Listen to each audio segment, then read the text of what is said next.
Who was the man who stole millions, shot his way through lawmen, and escaped from the tightest prison cells? Who was so fearless that even the FBI couldn't catch him for years? His story captivated the nation during the Great Depression. He was bold, he was brazen, and above all, he was unstoppable. This is the legend of John Dillinger, the gangster who became an icon. But what if I told you that his greatest weapon wasn't his guns, but his incredible ability to escape from the jaws of death itself? Born in 1903 in Indianapolis, John Dillinger wasn't always the man who would inspire fear across the nation. He grew up in a modest family, dealing with the heartache of losing his mother at just 4 years old. His father tried to steer him toward a good life, but the streets called to him. By his teenage years, Dillinger was already making trouble. Petty crimes, small-time robberies, and run-ins with the law.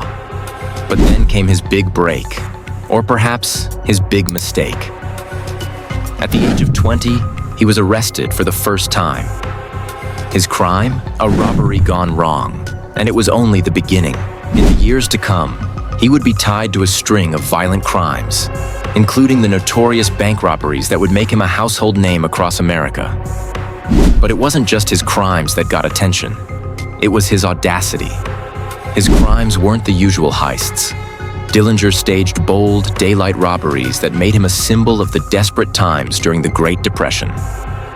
He was a symbol of rebellion to those who felt left behind by society.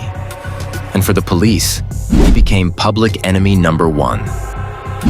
But Dillinger wasn't just a criminal. He was a master escape artist. His escapes from prison became legendary. In 1933, Dillinger was captured and locked away in the Lima, Ohio jail. The authorities thought they had him cornered. But Dillinger wasn't the type to stay behind bars for long. In what would go down in history as one of the most audacious jailbreaks of the time, he pulled off an unbelievable feat. He carved a fake gun out of wood, tricked the guards, and in a scene that could have come straight out of a Hollywood movie, John Dillinger escaped, leaving the prison in chaos. No one knew how he did it, or what had just happened. But one thing was clear. He had outwitted the law once again.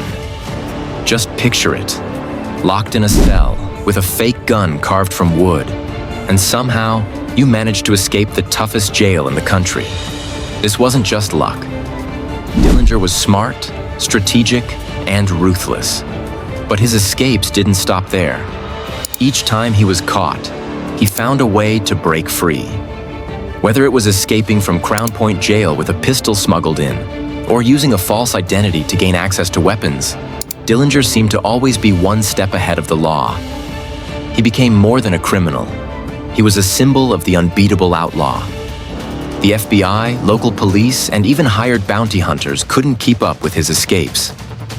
As Dillinger's reputation grew, so did his crime spree. Bank robberies, the highest profile crimes of the era, became his calling card. Dillinger didn't just rob any bank. He targeted the banks that were seen as symbols of power. The financial institutions that many Americans felt had abandoned them during the Great Depression. His crimes were almost like an act of defiance against a government that had failed the common people. And it wasn't just the amount of money he stole that made Dillinger famous. It was the way he did it. With precision, with style, with pure bravado. Dillinger made sure his crews were always well-armed, well-prepared, and in and out in minutes. He became known for his uncanny ability to plan, his fearless execution, and, most shockingly, the fact that he always seemed to escape unscathed. Every time the police thought they had him cornered, Dillinger was gone, vanishing like smoke in the night. He had the police running circles, and he was enjoying every minute of it. But there's no escaping fate. Dillinger's luck would run out. With each new robbery, the FBI was closing in. Their investigation, led by Melvin Purvis, was relentless. And after years of evading capture, Dillinger finally made one mistake that would cost him everything. July 22, 1934. John Dillinger stepped out of the Biograph Theater in Chicago after watching a film. It was supposed to be just another quiet night in his life on the run. But this time, the FBI had laid the trap. They had finally caught up with him. As Dillinger walked into the alley, agents ambushed him. A gunfight ensued, but Dillinger, Ever the cool-headed criminal, never even got the chance to draw his weapon. He was gunned down in the street. Just like that, the legend of John Dillinger ended in a hail of bullets. And with his death, America lost one of its most notorious criminals. But Dillinger's legacy didn't die with him. His name would live on as a symbol of rebellion against authority, a man who was never caught by the law except in death. Even decades after his death, John Dillinger's legacy endures. His daring escapes, his unrelenting defiance of the law, and his status as a public enemy have made him a lasting figure in American history. From films to books and documentaries, the legend of Dillinger is a tale of a man who was untouchable until he wasn't. A criminal who captured the imagination of a nation during its darkest days. He was a villain, a folk hero, and in some ways, a symbol of a broken system. But one thing is for sure, John Dillinger's story is far from over. It lives on in the stories we tell and the lessons we've learned from his rise and fall.